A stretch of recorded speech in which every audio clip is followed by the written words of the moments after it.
وسلام علی عبادہ الذین اصطفیٰ اما بعد۔ میرے نوجوان طالب علموں، ہم یہاں دنیا کے اندر خود آئے نہیں ہیں بلکہ کسی نے بھیجا ہے، اور ہم مرنا بھی نہیں چاہتے۔ کوئی مار دے گا، کہنے والے کہتے رہیں گے کہ مجھے بچاؤ مجھے بچاؤ، اور مارنے والا یہ کہتا رہے گا کہ بچا سکتے ہو تو بچا کے دکھاؤ۔ میرے بھائیوں، نہیں ہو سکتا۔ موت کا وار بے خطا ہوتا ہے، کوئی مرتے مرتے نہیں بچتا بلکہ سارے ہی بچتے بچتے مر جاتے ہیں۔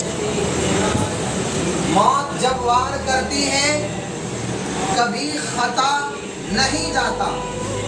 موت پنجے گاڑتی ہے تو ساری تدبیریں بیکار ہو جاتی ہے۔ تو میرے عزیزو، یہ دنیا رہنے کی جگہ نہیں ہے۔ ہر چیز زوال کا اعلان کرتی ہے، ہر چیز پکار کے ڈھل جانے کا اعلان کرتی ہے۔ میرے بھائیوں، چمکتے سورج کو چند گھڑیوں کے بعد دیکھو، جب وہ مغرب میں دم توڑ رہا ہوتا ہے۔ تاروں بھری رات کو سورج کی پہلی کرن کے ساتھ دیکھو، جب تاروں کا حسن وہ ختم اور تمام ہو رہا ہوتا ہے۔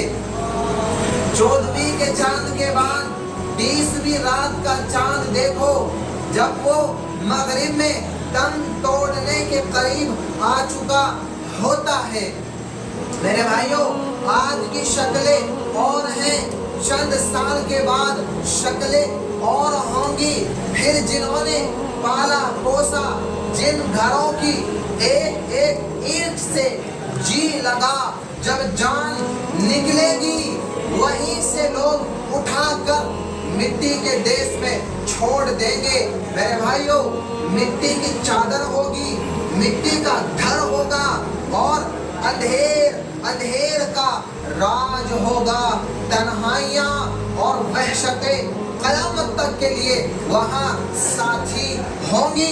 میرے بھائیوں، میرے نوجوان دوستو، وہاں جو بندہ کامیاب ہوا وہ کامیاب ہے، اور وہاں جو ناکام ہوا وہ ناکام ہے۔ میرے نوجوان دوستو، یہ زندگی ایک دھوکہ ہے۔ یہ بتانے والا آج کوئی نہیں ہے۔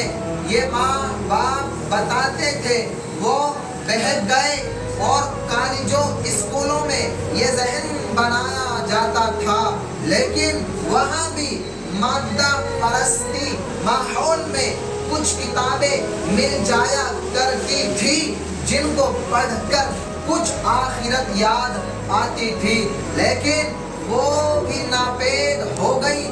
چاروں طرف مغرب کی تہذیب نے ایسا حملہ کیا ہے کہ ہم سے ہمارا سب کچھ چھین لیا ہے۔ میرے بھائیوں، ہم لٹے ہوئے قافلہ ہے۔ ہر انسان چلنے سے پہلے سوچتا ہے کہ میری منزل کیا ہے، آج مجھے کیا کرنا ہے، میں کہاں جا رہا ہوں۔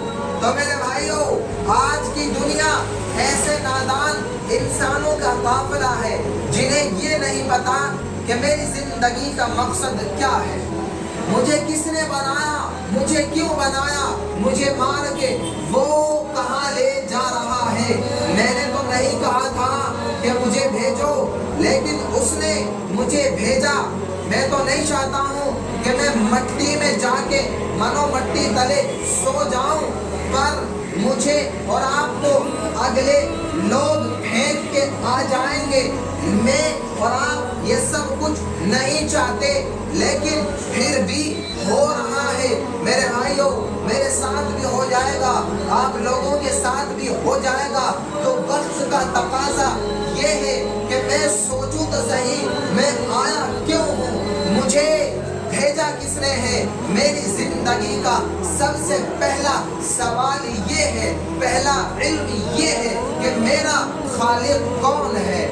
اس کا جواب سائنس نہیں دے سکتی، کیونکہ سائنس تو خود میرا آپ کا بنایا ہوا علم ہے۔ اس کا جواب وہ دے سکتا ہے جس نے ہمیں بنایا، تو وہ کہتا ہے میں نے تمہیں بنایا۔ کس نے؟ اللہ نے۔ کہاں سے؟ مٹی سے۔ مٹی کو کیا کیا؟ ایک پانی بنایا۔ پانی کو کیا کیا؟ ایک چوک بنایا۔ چوک کو کیا کیا؟ ایک لوتھڑا بنایا۔ لوتھڑے کو کیا کیا؟ اس میں ہڈیوں کو پرویا۔ ہڈیوں کے ساتھ کیا کیا؟ اس پر گوشت چڑھایا۔ پھر کیا کیا؟ پھر اسے ایک خوبصورت شکل دی۔ کیسی دی؟ آنکھیں، زبان اور ہونٹ، یہ سارے کا سارا اللہ تعالیٰ نے اندھیروں میں بنایا، پھر دنیا میں لے کے آیا، پھر موت کا بے خطا وار کروایا میرے بھائیوں، پھر قبر میں ڈالا میرے بھائیوں، پھر ایک دن آئے گا، آواز آئے گی، مجھے اور آپ کو اٹھایا جائے گا۔ میرے عزیزوں، میرے نوجوان دوستوں، ہم اپنے آپ کو غفلت سے نکالے۔ یار ہم کھیل کود کے لیے نہیں آئے ہیں، ہم گانے سننے کے لیے نہیں آئے ہیں۔ یہ مغرب کے گندے انڈے ہیں، انہیں کہیں پھینک دو، کہیں دبا دو، تمہیں نسبت اللہ اور اس کے رسول کے ساتھ ہے۔